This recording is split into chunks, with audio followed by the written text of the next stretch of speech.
অহংকার হয় কখন? যখন আপনি কোনো একটা কিছুকে আমার মনে করবেন, তখনই তো অহংকার। আমার বাড়ি, আমার ঘর, আমার গাড়ি, আমার বাড়ি, আমার ফ্যাক্টরি, তখনই তো অহংকার। রব বলে যে আমার তো দূরে থাক, তোর নিজের বলতেও তো কিছু নাই। তোর হাতটা আমি রবের দেওয়া, তোর চেহারা আমি রবের দেওয়া, তোর ব্রেন আমি রবের দেওয়া, তোর কলিজাটাও আমার রবের দেওয়া, তোর সারা শরীরও আমি রবের দেওয়া।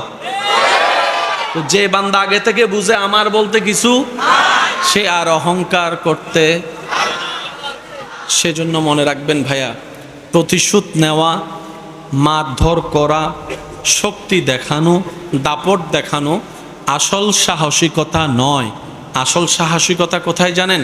আপনি রাগ দেখানোর ক্ষমতাও আছে, সুযোগ আছে, আপনি রাগ দেখালেন না, কন্ট্রোল করে ফেলেছেন।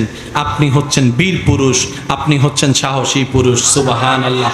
আপনার মারার যথেষ্ট ওয়ে আছে, সুযোগও আছে, সামর্থ্য আছে।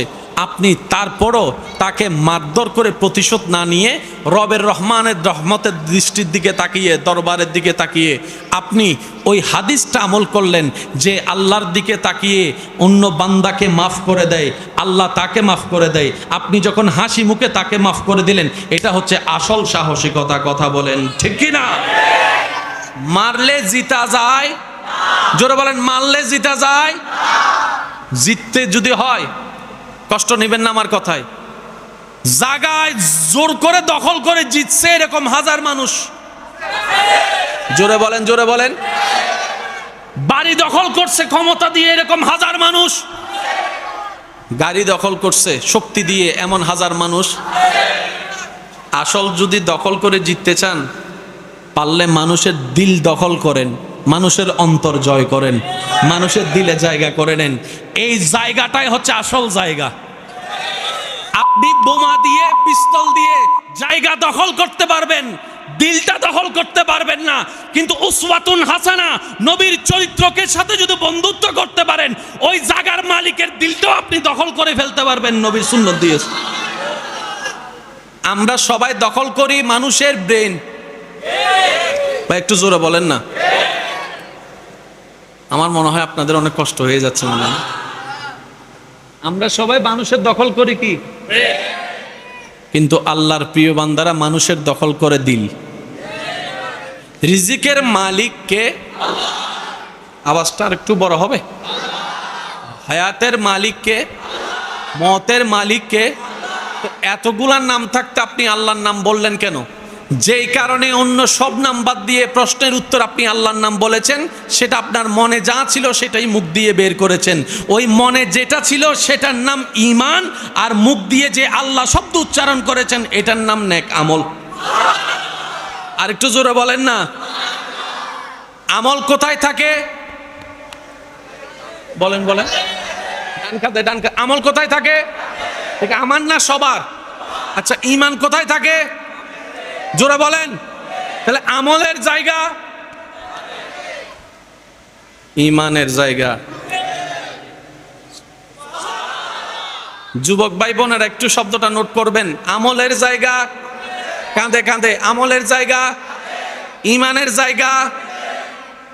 এই বুকটারে, এই অন্তরটারে, যেটাতে ঈমানের জায়গা, যেটা ঠিক হলে সব ঠিক হয়ে যায়।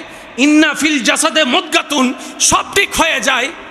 ওই জায়গাটা তো আপনি আমি অন্যের নামে রেজিস্ট্রি করে দিয়েছি। রবকে রাখতে পারি, নবীকে রাখতে পারি,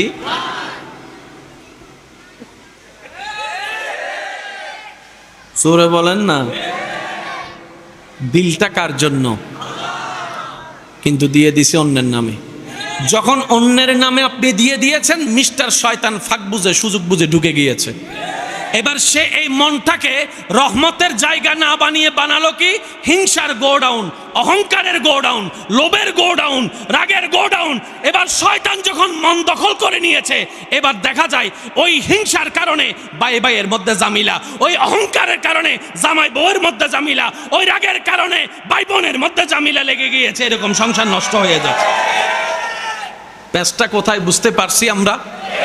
তাহলে এই জায়গাটা মূলত কার? কিন্তু আমরা করে দিয়েছি ভুল করে কার কাছে?